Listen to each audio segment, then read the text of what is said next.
بسم اللہ الرحمن الرحیم۔ تمام سامعین کو ہدایت اسلامک ٹیچنگ چینل پر خوش آمدید کہتا ہوں۔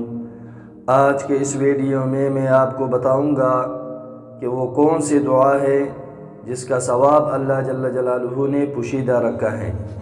سامعین محترم، حضرت ابن عمر رضی اللہ تعالی عنہ سے روایت ہے کہ امام الانبیاء علیہ الصلاۃ نے فرمایا، ایک آدمی نے ایک مرتبہ کہا، یا رب لک الحمد کما ینبغی لجلال وجہک وعظیم سلطانک۔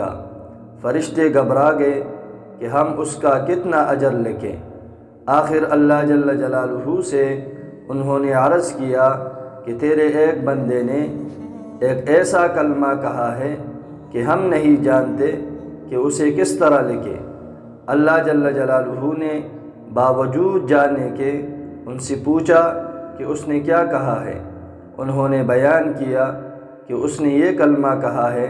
فرمایا گیا، تم یوں ہی اسے لکھ لو، میں آپ اسے اپنی ملاقات کے وقت اس کا اجر دوں گا، اور وہ کلمات یہی ہیں، یا رب لک الحمد کما ینبغی لجلال وجہک وعظیم سلطانک، بحوالہ تفسیر ابن کثیر، جلد نمبر 1 صفحہ نمبر 46۔